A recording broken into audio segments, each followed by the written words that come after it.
Coach, what was the difference between the two halves, you think, in your opinion? I mean, overall, we felt that we executed at an extremely high level in the first half. From a shooting standpoint, we were up 22-10 on them on shots. Ground ball war we won in that first half, and I think the biggest swing in that second half is just looking at that stat specifically, and we ended up losing the GB battle, pretty significantly. Face-offs played into that as well. And again, just from a shooting standpoint, needed to be as efficient as we possibly could, but not too much different. It was just a matter of execution from the first half to the second. What did you see differently offensively from them in the second half? It felt like number 1, number 10 just got a whole lot more looks in the second half.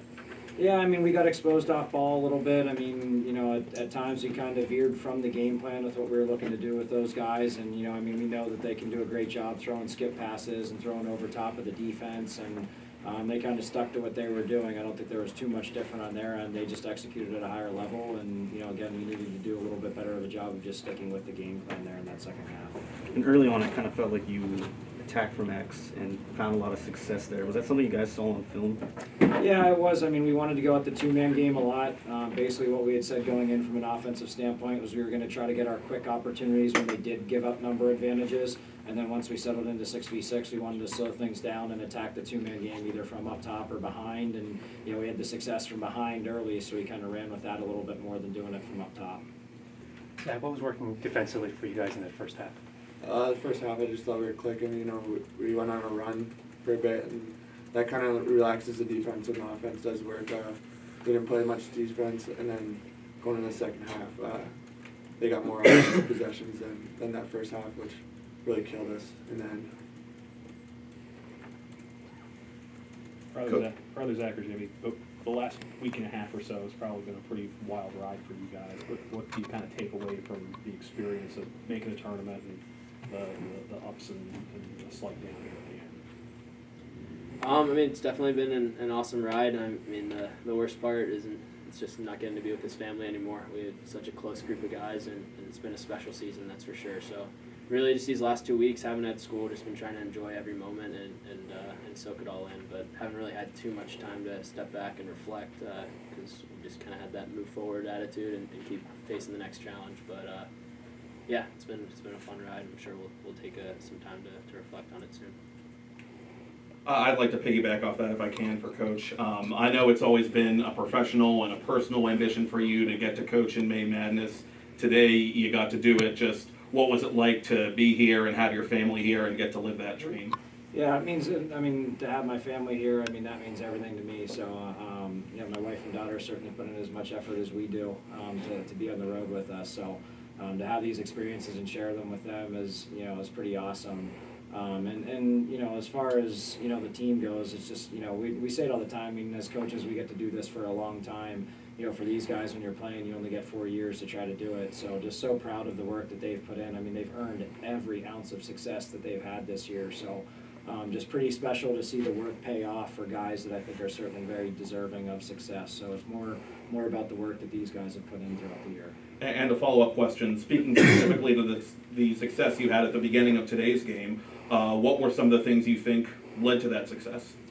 Yeah, we went in with a pretty simple game plan, and the guys have done a great job at the end of the season, especially just with really executing what we challenged them with as far as the game plans are concerned. And we put a lot on them in a short period of time to be able to take that information and then go out on the field and execute it. So today defensively, obviously we know we needed to stop number 1 and 10, and did a good job of really keeping the ball out of their sticks in the first half by dominating the possession game a little bit more. Offensively, like we said, we wanted to keep it simple with getting our transition looks and then also really working the two-man game as much as we could. So they did a great job of executing that and just fell short in that second half. And Jimmy, same question. Just what impressed you the most about the way the team came out today? We kind of just continued to treat it like any other game. I think that's been the strong point of the season, and then the core value that we possess as a program is not treating it any different. And today, I think coming out off the start, we didn't let the nerves or anything get the best of us, just treat it like any other day and came out fine. Coach McMinn, to speak to the season that you guys had, first time in the NCAA tournament, NEC champions, do you feel like this was like a banner year for the program?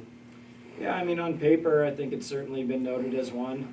Again, kind of to this point, hadn't really had much time to step back and reflect on that stuff yet because, up until now, we've been geared towards doing what we have to do next. So, you know, probably take some time to step away and, you know, and reflect. And, you know, I think we'll certainly have a lot of pride in the work that these guys put in throughout the year. But, you know, up until this point, we've been more geared towards what we have to do next to execute to put our team in the best position to be successful.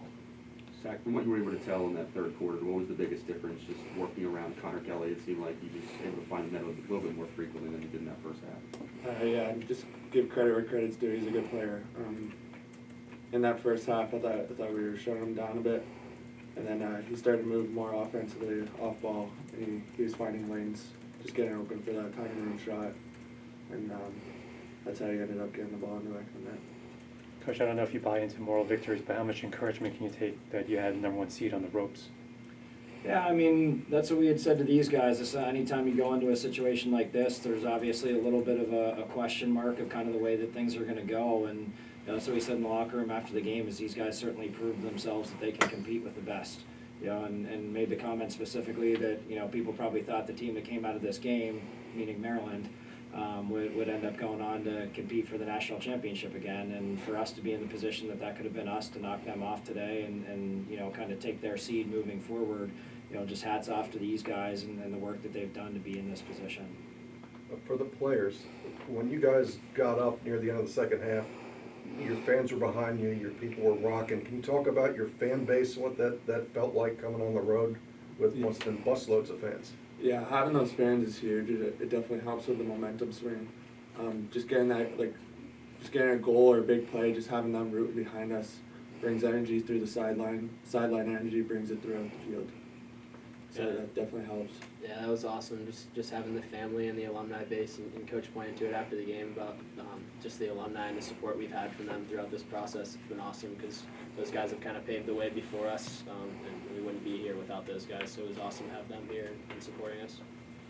Jimmy and Zach, a lot of people felt as though you guys should not have been in the playoff game. They felt that was wrong and it should have been another team. Did you guys come into this game with an extra chip on your shoulder, feeling that you had something to prove, or just treat it as any other game? I mean, initially we were a little surprised, not going to lie, a little bit surprised there, and that first game, I think we more so took that out on Wednesday, kind of played with a little chip on your shoulder, but after that, we kind of just took it like any other day. Try not to elevate the situation, and that's what kept us pretty even keel going into today. I have one for Zach. The entire country has been talking about how well this team plays defense, and it was even more so today when the outcome of the game was still in doubt. Just your thoughts on working with this group at that position this year, and how you guys were able to measure up over the course of a long season. Yeah, it's been awesome. I've been playing with Zach Christensen since freshman year, and then Will Ewing since his freshman, so my sophomore year. So a lot of maturity throughout the years. Just having those two guys at the back end, just playing with them. We've grown, we've matured throughout the years, and just that sense of chemistry has definitely grown. And I know I can trust them as much as they trust me.